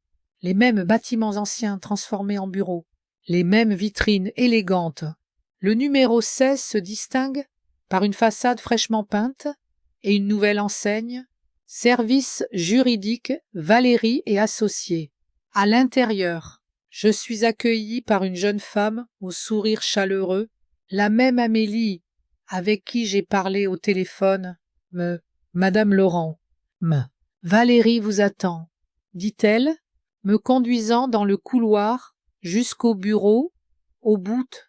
Pierre Valéry a beaucoup changé depuis la dernière fois que je l'ai vu. Ses cheveux, autrefois bruns, sont maintenant complètement gris. Son visage est ridé et sa silhouette autrefois élancée s'est alourdie. Mais ses yeux sont toujours les mêmes, vifs et attentifs. Geneviève, s'exclame-t-il, se levant pour m'accueillir. Combien d'années? Combien d'hivers? Bonjour, Valérie, dis-je, serrant sa main tendue. S'il vous plaît, juste Pierre. Nous nous connaissons depuis trop longtemps pour les formalités. Il me désigne le fauteuil en face de son bureau. Et, assieds-toi, que puis-je faire pour toi? Je m'assois, lissant soigneusement ma robe, et soudain, je me sens incertaine de par où commencer. Comment expliquer ce qui m'amène ici? Je veux réviser mon testament, dis-je enfin. Je veux prendre des mesures pour protéger mes biens, mais Pierre me regarde attentivement, comme s'il évaluait quelque chose au-delà de mes mots. Quelque chose ne va pas? Geneviève, demande-t-il doucement. Je n'avais pas prévu de lui parler de l'incident d'hier soir, mais quelque chose dans son ton, dans l'inquiétude sincère dans ses yeux, me pousse à m'ouvrir. Mon fils, je commence, et soudain, je sens les larmes me monter à la gorge. Mon fils a levé la main sur moi hier. Pierre fronçait les sourcils. Raconte-moi tout, dit-il, sortant un carnet et un stylo d'un tiroir de son bureau. Et je le fais. Je racontais comment Étienne et Laurence m'ont invité à dîner, leur demande de me donner de l'argent pour une nouvelle maison, la dispute qui a suivi mon refus, et enfin, comment Étienne m'a poussé quand j'ai essayé de partir. J'ai un hématome. J'ajoute, pointant ma cuisse, « Es-tu allé à la police ?» demande Pierre. Je secoue la tête. Non, c'est mon fils. Après tout, je ne veux pas aller à la police. Pierre hoche la tête, acceptant ma décision, bien que je vois sur son visage qu'il n'est pas tout à fait d'accord. Ah, d'accord. Parlons de tes biens et de comment les protéger, dit-il, passant aux affaires. Qu'as-tu actuellement? Je lui parle de la maison, de mes économies, des petits investissements que Marcel avait faits et que j'ai conservés. Je lui parle du compte secret dont ni Étienne ni Nathalie ne savent rien. Et tu veux modifier ton testament, dit Pierre, prenant des notes dans son carnet. Oh, Nanny, oui. Je réponds fermement. Je veux que la majeure partie de mes biens aille à une œuvre de charité après ma mort, à la Fondation Jeunes Horizons. avec laquelle Marcel et moi collaborions de son vivant. Et tes enfants? Demande Pierre. Sans approuver ni désapprouver, je veux leur laisser 20% du total. Dis-je après un moment de réflexion? Mais pas d'un coup. Je veux que cet argent leur soit versé en mensualité pendant 10 ans après ma mort. Pas plus de 850 € par mois chacun. Pierre hausse les sourcils. C'est une décision inhabituelle. Puis-je demander pourquoi? Parce que je connais mes enfants. Je réponds amèrement. S'ils reçoivent tout d'un coup, ils le dépenseront en un mois. Comme ça, ils auront une source de revenus stable pendant longtemps. Ah mais... Et les petits-enfants? J'y réfléchis. Noah et Emma ne sont pas responsables du comportement de leurs parents. Et qui sait, peut-être qu'avec le temps, ils seront meilleurs qu'Étienne et Laurence. Je veux laisser 10% à chacun de mes petits-enfants, dis-je, mais à condition qu'ils ne puissent obtenir cet argent qu'après 25 ans, et seulement pour leurs études, ou l'achat de leur première maison. Pierre hoche la tête, notant mes souhaits. Et la maison? Je veux la vendre de mon vivant, dis-je, surprise par ma propre détermination. Cette pensée m'est venue seulement maintenant, mais elle semble juste, mais pas tout de suite, quand je serai prête à déménager dans un endroit plus petit. Je vois, dit Pierre. Maintenant, parlons de la protection de tes biens, de ton vivant. Tu as mentionné vouloir prendre des dispositions. Oui. Je hoche la tête. J'ai peur qu'Étienne ou Laurence essaient de prendre le contrôle de mes finances, surtout si ma santé se détériore. J'ai entendu parler de cas où des enfants ont déclaré leurs parents âgés inaptes pour gérer leurs biens. Ça arrive, confirme Pierre avec un regard sérieux. Et tu as raison de t'en inquiéter, surtout vu l'incident d'hier. Il sort quelques dossiers d'un placard et commence à parcourir les documents. Il y a plusieurs façons de protéger tes biens. D'abord, nous pouvons créer un trust dans lequel tes principaux biens seront transférés. Tu seras la bénéficiaire de ce trust de ton vivant. Et à ta mort, les fonds seront distribués selon tes instructions. Importantement, le trust sera administré par un fiduciaire indépendant comme une banque ou un cabinet d'avocats, et non par tes enfants. J'y hoche la tête, bien que je ne comprenne pas toutes les subtilités juridiques. Ensuite, continue Pierre, nous rédigerons une procuration médicale et une procuration pour la gestion des biens. Tu y nommeras la personne en qui tu as confiance pour prendre des décisions à ta place. Si tu ne peux plus le faire toi-même, ça n'a pas besoin d'être l'un de tes enfants. Vous les circonstances. C'est Suzanne, dis-je sans réfléchir.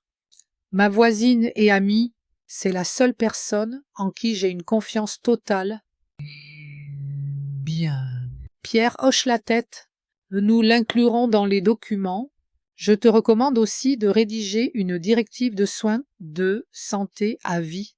Un document où tu précises tes souhaits pour les soins médicaux en cas de maladie grave ou d'incapacité, mais nous discutons encore environ 1 heure, abordant les détails et signant des documents préliminaires.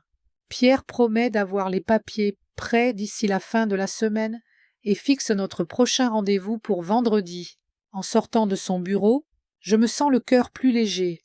Pour la première fois depuis longtemps, j'ai l'impression de contrôler ma vie, de prendre des décisions non sous la pression, non par culpabilité ou obligation, mais parce qu'elles me semblent justes pour moi. En rentrant, je m'arrête à la banque et transfère la majeure partie de l'argent de mon compte principal vers le compte secret, dont les enfants ignorent l'existence. C'est une précaution au cas où Étienne ou Laurence essaieraient d'accéder à mes finances. La banque me connaît et la transaction se passe sans problème.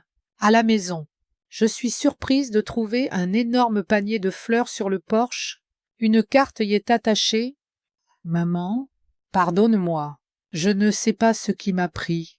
Appelle-moi, s'il te plaît. Avec amour. Étienne. J'y ramène le panier à l'intérieur. Bien que j'ai envie de le laisser sur le porche, les fleurs sont magnifiques.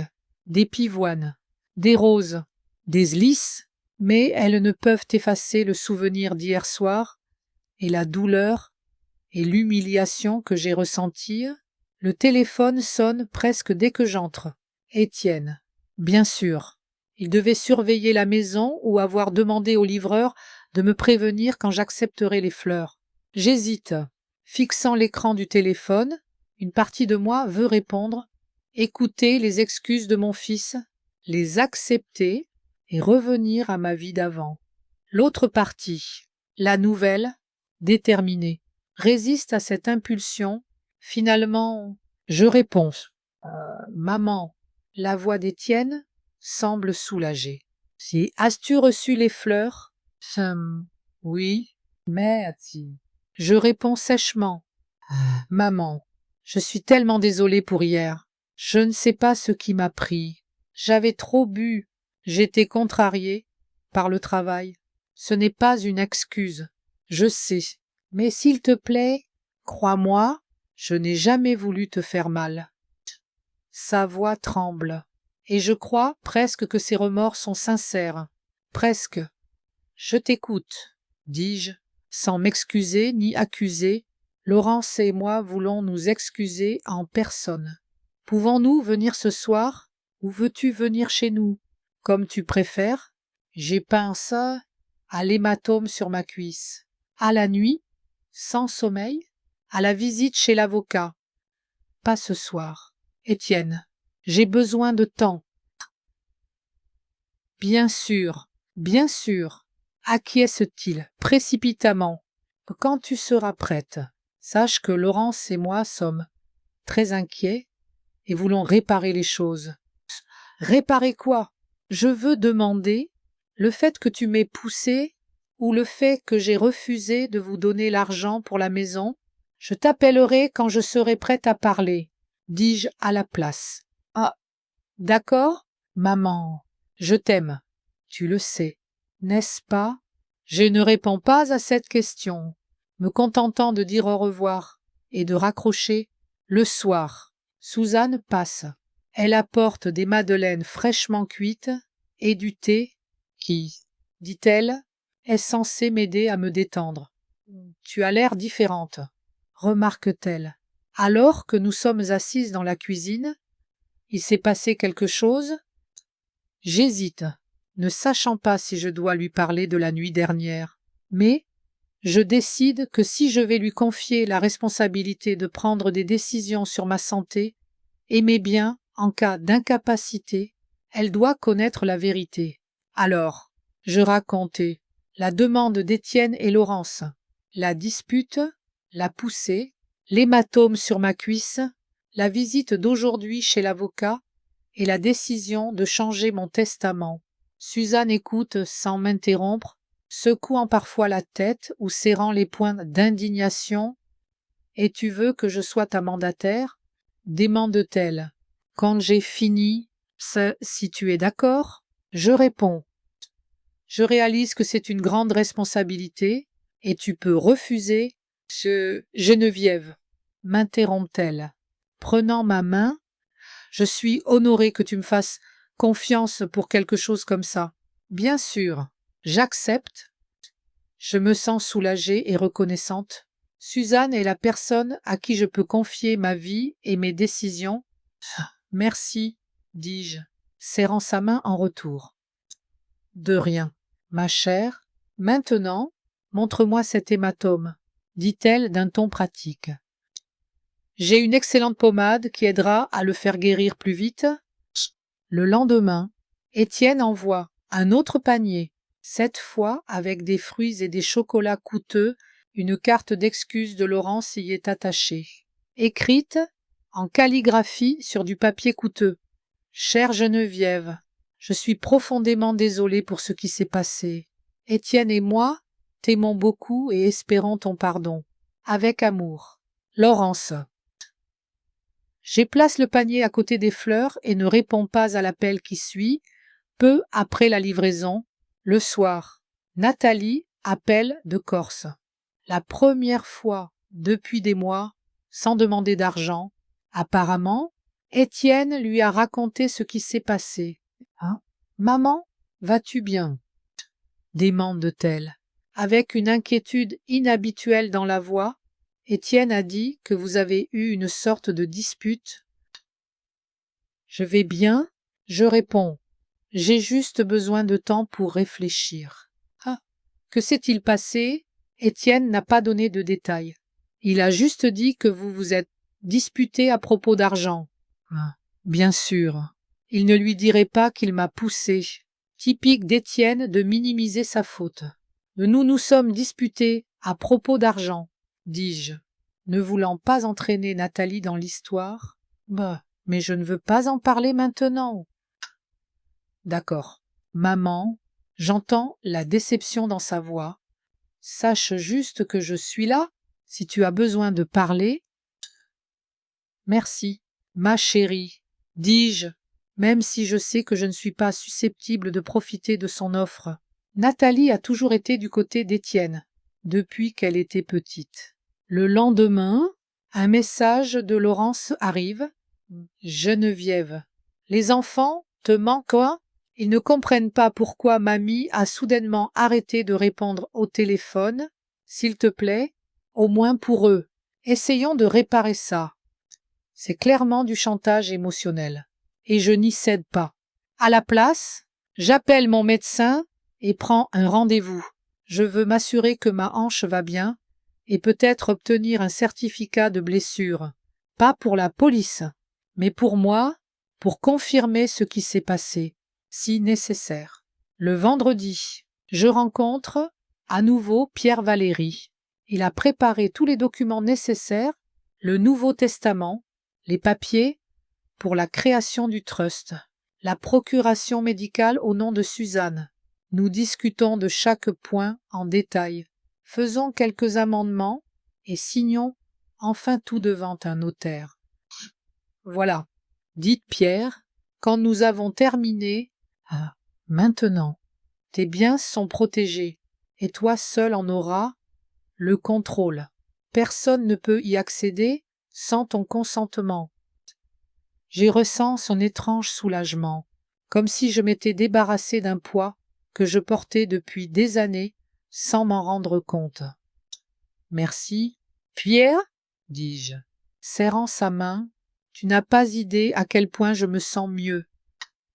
C'est mon travail, sourit-il.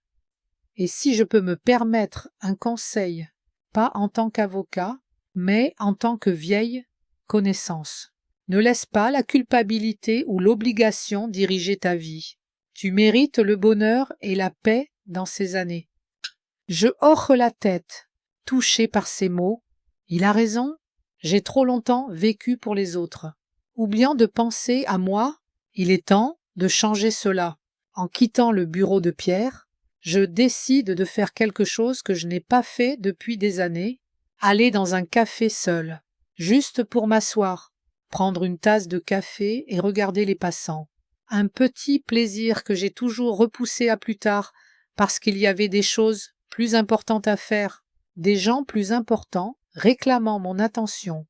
Je choisis un petit café au coin de la rue Saint-Rome et du quai de la Dorade, avec des tables confortables près de la fenêtre et une musique agréable en fond. Je commande un café noisette et une part de tarte aux figues. Je m'assois, regardant les gens dans la rue, et pour la première fois depuis longtemps, je me sens libre. Mon téléphone vibre dans ma poche. Étienne. Encore, cette fois, je décide de répondre. Maman? Sa voix semble incertaine. As-tu reçu nos cadeaux? Oui, merci. Je réponds neutrement. Laurence et moi voulons t'inviter à dîner dimanche. Les enfants veulent vraiment te voir. Et nous voulons nous excuser en personne. J'ai réfléchi. Une partie de moi veut dire non. garder mes distances. Mais l'autre partie me rappelle que, malgré tout ce qui s'est passé, ils sont toujours ma famille. Et mes petits-enfants me manquent vraiment. Mais d'accord, dis-je enfin. À quelle heure?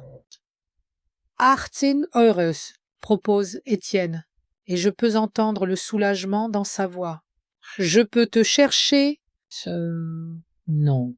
Je viendrai moi-même, dis-je fermement. Je ne vais pas devenir dépendant d'eux, même pour des petites choses comme le transport.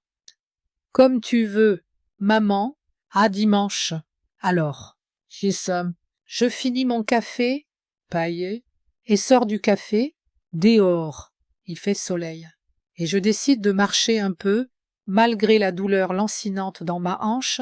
En passant devant une librairie, je vois un livre sur les voyages en Provence dans la vitrine. Sans hésiter, j'entre et l'achète.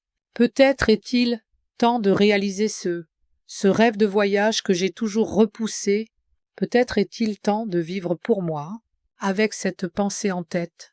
Je rentre chez moi, ressentant une étrange excitation, comme si j'avais ouvert une nouvelle porte derrière laquelle se cachait une multitude de possibilités. Le dîner du dimanche s'avère aussi tendu que je l'avais prévu.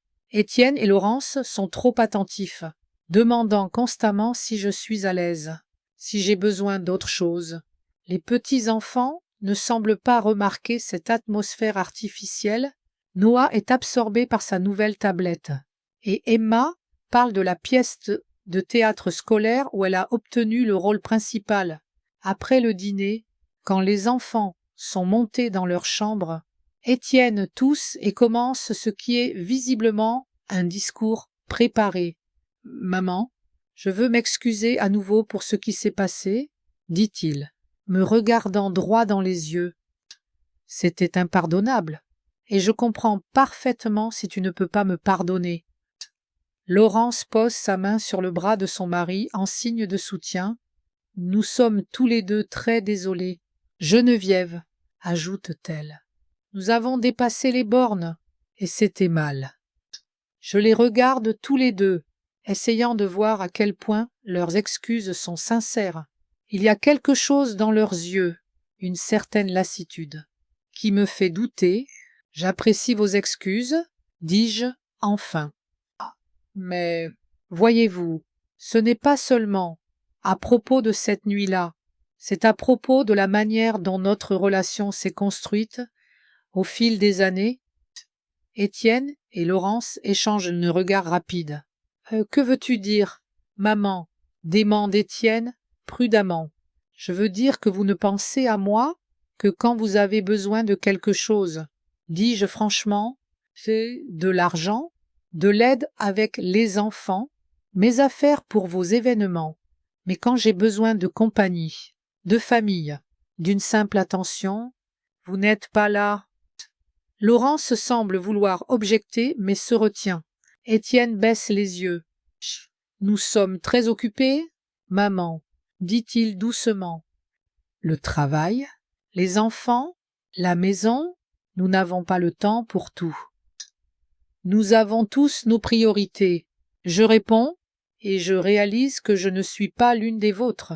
C'est votre droit, mais j'ai aussi le droit de prioriser les miennes. Que dis-tu? La voix d'Étienne est troublée. J'ai décidé de faire quelques changements dans ma vie, dis-je, essayant de parler calmement et avec assurance. Je vends la maison. Un silence s'installe. Étienne et Laurence me regardent, comme si j'avais annoncé que j'allais m'envoler pour la lune. Tu vends la maison? Demande Étienne. Mais pourquoi? Où vas-tu déménager? J'ai trouvé un petit appartement dans le quartier de la Dorade. Je réponds, une pièce, au rez-de-chaussée, avec un petit jardin. C'est beaucoup plus confortable pour moi que la vieille maison, avec ses escaliers et ses besoins constants de réparation. Laurence est la première à se remettre du choc. Mais, Geneviève, c'est ta maison où tu as vécu tant d'années. Ne serait-il pas mieux d'embaucher une aide si tu as du mal à t'en occuper? Je secoue la tête. Ce n'est pas juste l'entretien, elle est trop grande pour moi seule. Et il y a trop de souvenirs à porter. J'ai besoin de quelque chose de nouveau, quelque chose à moi. Étienne semble confus. As-tu déjà signé les papiers? Demande-t-il. Le contrat préliminaire. Je réponds. La vente officielle est dans 2 semaines. Combien la vends-tu? La question de Laurence semble trop précipitée, trop intéressée. 620 000 euros, dis-je, observant leur réaction. Les yeux de Laurence s'élargissent. Même dans son indignation, elle ne peut cacher ses calculs mentaux. C'est moins que sa valeur, dit-elle. Tu pourrais obtenir au moins 730 000. Si tu trouvais le bon acheteur. Peut-être. J'acquiesce, mais la jeune famille qui l'achète l'aime beaucoup. Ils ont 2 enfants et ils adorent le quartier. Je préfère la vendre à eux, même si ça signifie obtenir un peu moins. Et que comptes-tu faire de l'argent? Demande Étienne, essayant de rendre la question décontractée. Une partie servira à acheter l'appartement, 165 000 euros. Une autre partie, 175 000 euros. Je vais la donner à la Fondation Jeunes Horizons. Le reste, je l'investirai dans une rente qui me procurera un revenu stable pour le reste de ma vie. Le visage d'Étienne s'assombrit. La Fondation Jeunes Horizons. Redemande-t-il. 175 000 euros? Oui, je confirme. C'était important pour ton père, et c'est important pour moi aussi. Mais Étienne hésite, cherchant visiblement des mots qui ne trahiraient pas ses vraies pensées. Ne serait-il pas mieux de garder cet argent dans la famille, pour les petits-enfants, pour leur éducation? Noah et Emma ont des parents avec de bons revenus, dis-je, regardant directement Laurence. Et je suis sûre que vous économisez déjà pour leur éducation. Laurence détourne le regard. Nous savons tous qu'elle ne le fait pas. C'est ton argent, bien sûr, dit Étienne avec un étrange sourire. Tu es libre de l'utiliser comme tu veux. C'est juste, c'est un peu soudain. Pour moi aussi, j'admets, mais parfois, l'inattendu est la bonne chose à faire. Le reste de la soirée se passe dans une atmosphère étrange. Étienne et Laurence essaient de maintenir une conversation légère, mais je sens leur tension, leur tentative de comprendre une nouvelle réalité, où ils n'obtiendront ni la maison ni l'argent qu'ils espéraient.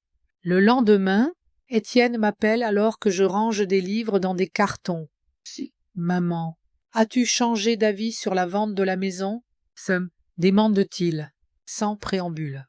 « Non, Étienne, je n'ai pas changé d'avis. » Je réponds calmement. « Et pour l'argent aussi. » J'entends l'espoir dans sa voix. « Et pour l'argent aussi. » Il soupire. Tu vois, Laurence et moi, nous espérions pouvoir utiliser ta maison comme garantie pour obtenir un prêt pour la maison dont nous parlions. Voilà donc leur plan, me convaincre de leur laisser la maison en héritage, puis l'utiliser comme garantie avant ma mort. Je crains que vous deviez trouver un autre moyen, dis-je. Peut-être commencer par une maison plus petite que vous pouvez vous permettre, sans mon aide. Mais ce n'est pas juste, maman, lâche-t-il soudain. Tu sais à quel point le marché immobilier est difficile en ce moment. Nous ne pourrons jamais économiser pour un acompte sur une maison décente. Ton père et moi l'avons fait. Je lui rappelle. Nous avons travaillé, économisé, nous nous sommes privés de beaucoup de choses. C'est ce que font la plupart des familles. Mais c'était une autre époque, objecte-t-il. Les choses sont différentes maintenant. C'est peut-être. J'acquiesce, mais ma décision reste inchangée. Je vends la maison. Je donne une partie de l'argent à une œuvre de charité et je m'assure une stabilité pour le reste de mes années. Après cette conversation, Étienne ne m'appelle pas pendant presque une semaine. Quand il le fait enfin, sa voix semble réservée, comme s'il parlait à une associée plutôt qu'à une mère. « Nous aimerions t'aider à déménager, » dit-il. « Quel jour te conviendrait ?» Je lui donne une date, et il promet que lui et Laurence seront là pour aider. Je sais que leur aide est une dernière tentative pour me convaincre de changer d'avis. Mais je suis reconnaissante quand même. Emballer et déménager à mon âge n'est pas la chose la plus facile. Le jour du déménagement est ensoleillé et chaud. Suzanne arrive tôt le matin pour aider avec les dernières préparations. Étienne, Laurence et les petits-enfants arrivent à 10 heures, alors que les déménageurs ont déjà commencé à sortir les meubles. Tu as donc pris ta décision, dit Laurence, regardant les pièces à moitié vides avec une déception non dissimulée. Oh, oui, je l'ai fait, je confirmai, ne cédant pas à la provocation. Étienne est inhabituellement silencieux, aidant les déménageurs avec les cartons et les meubles. Les enfants courent dans les pièces vides, leur voix résonnant sur les murs, rendant la maison étrangement étrangère plutôt que la mienne. À midi, tout est chargé dans le camion. Je fais un dernier tour des pièces vides, disant au revoir à chacune, me souvenant des moments vécus, la chambre où Marcel est mort, la nurserie où Étienne a grandi, le salon où nous nous sommes réunis tant de fois pour Noël et les fêtes de famille. Tu es prête, demande Suzanne, debout dans l'embrasure de la porte. Je hoche la tête, essuyant une larme involontaire. Prête. Mon nouvel appartement est dans un complexe résidentiel moderne pour seniors, près du quai de la Dorade. Il est lumineux, spacieux, avec de grandes fenêtres et un petit jardin où je prévois de planter des roses. Le complexe a une piscine, une bibliothèque, une salle de loisirs et même un petit cinéma. Quand le camion avec mes affaires arrive, Étienne et Laurence attendent déjà à l'entrée. Ils aident à décharger les affaires et installer les meubles, bien que je vois Laurence regarder constamment sa montre, pressée de partir. « Je dois récupérer les enfants chez ma mère, » dit-elle enfin. Nous les avons laissés là pour qu'ils ne gênent pas le déménagement.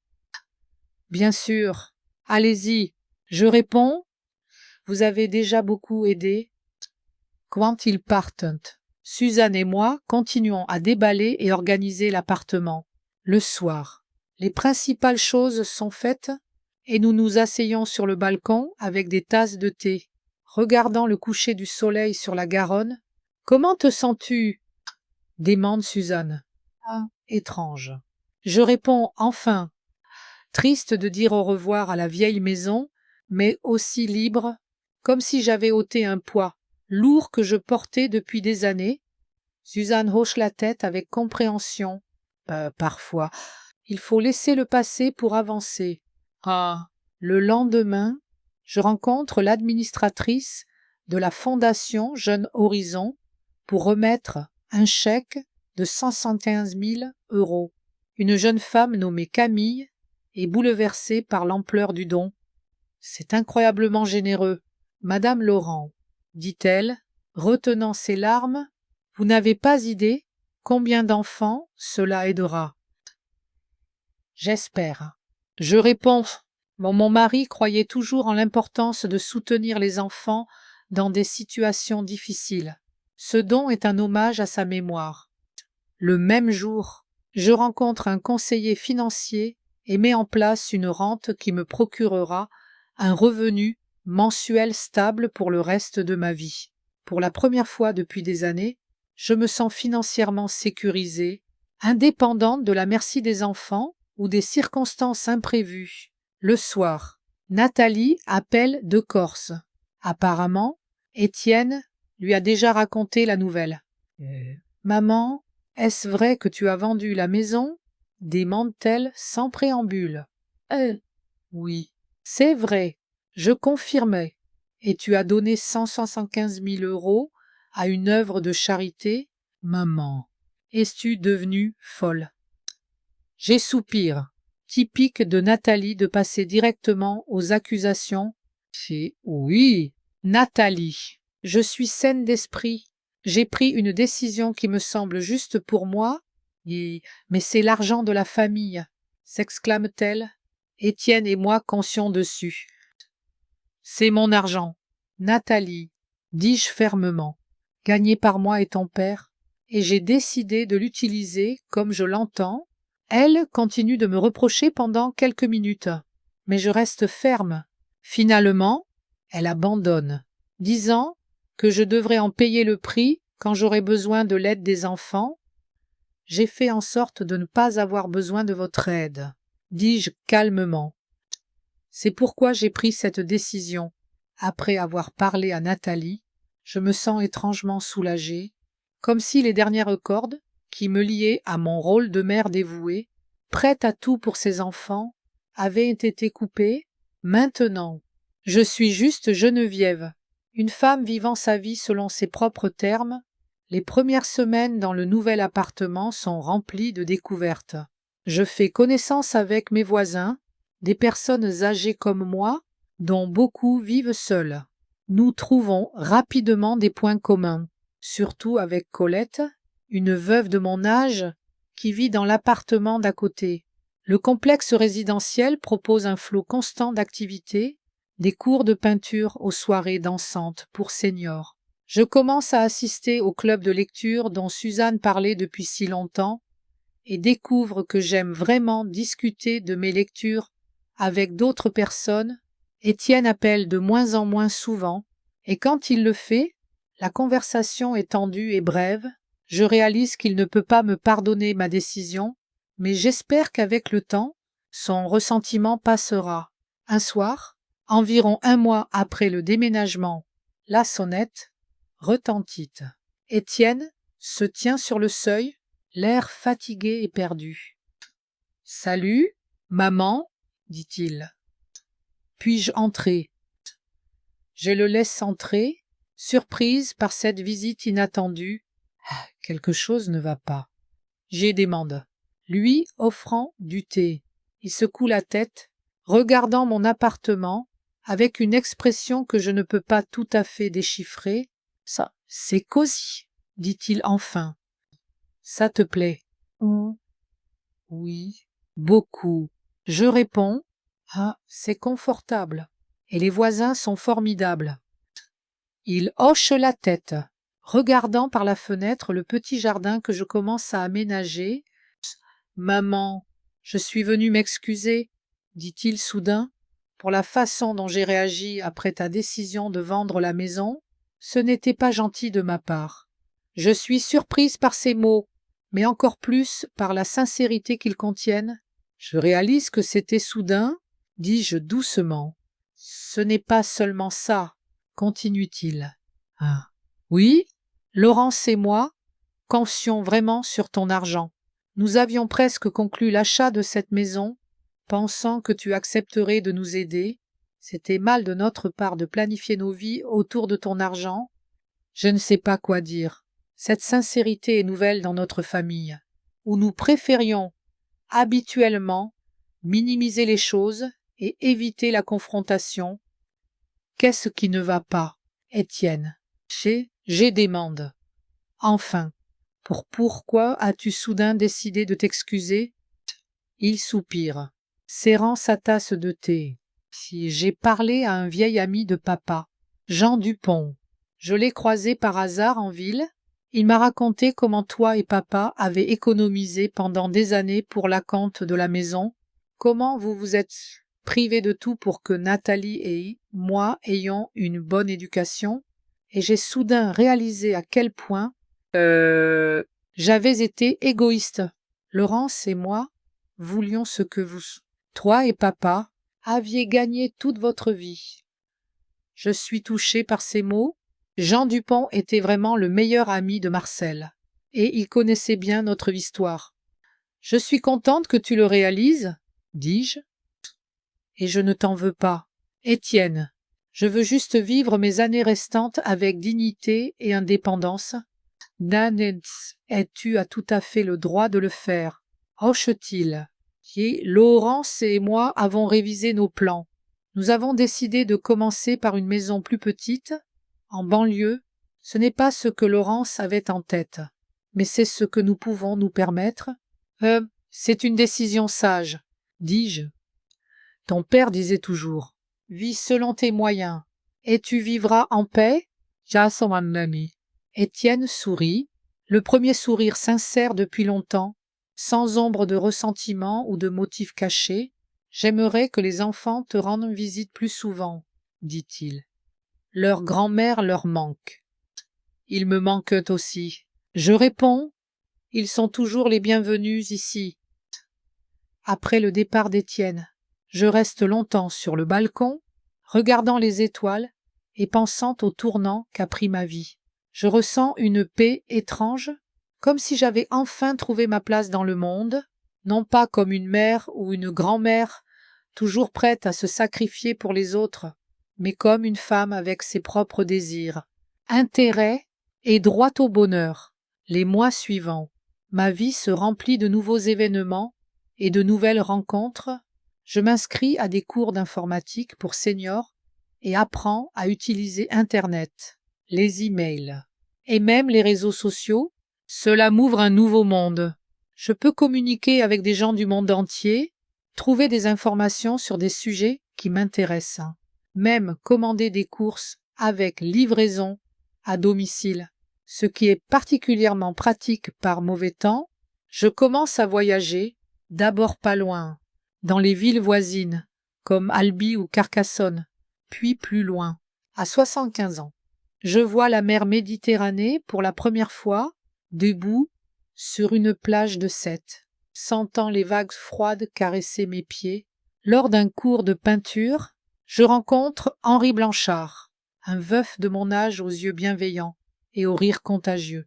Il m'invite à prendre un café après le cours, et j'accepte, surprise par ma propre audace. Ma relation avec Étienne s'améliore progressivement. Il appelle plus souvent, passant parfois sans raison particulière. Laurence reste distante, mais au moins, elle a cessé d'exprimer son mécontentement face à ma décision. Nathalie, elle aussi, s'y est faite, surtout quand elle a appris que j'avais laissé à mes enfants une petite part de mon argent dans mon testament, pas autant qu'ils l'espéraient, mais assez pour montrer que je ne les avais pas complètement exclus de ma vie. Un soir, assise dans mon petit jardin, regardant le soleil se coucher sur la Garonne, je pense au chemin que j'ai parcouru au fil des ans, à la douleur que j'ai dû endurer, aux décisions que j'ai dû prendre, et à la liberté que j'ai trouvée. Je pense à Marcel et à ce qu'il dirait de ma nouvelle vie. J'ai le sentiment qu'il serait satisfait. Il a toujours voulu que je sois forte et indépendante. Même quand il était là, à ce moment, je réalise que j'ai enfin trouvé ce qui me manquait depuis si longtemps, un sentiment de valeur personnelle et de liberté intérieure. Je ne suis plus seulement la mère ou la grand-mère de quelqu'un, existant uniquement pour répondre aux besoins des autres. Je suis Geneviève Laurent, une femme vivant sa vie selon ses propres termes, savourant chaque jour et chaque nouvelle découverte. Et c'est l'héritage le plus important que je puisse laisser à mes enfants et petits-enfants, l'exemple qu'il n'est jamais trop tard pour commencer à vivre pour soi, jamais trop tard pour trouver la liberté, la dignité, même si cela signifie passer par la douleur et faire des choix difficiles. Mon téléphone sonne. C'est Henri, m'invitant à un concert de musique classique dans le parc de Campan-Caffarelli ce week-end. J'accepte, ressentant une légère excitation, comme une jeune fille avant un premier rendez-vous. La vie continue, et pour la première fois depuis des années, je vis vraiment, pas seulement en existant, et c'est une sensation merveilleuse.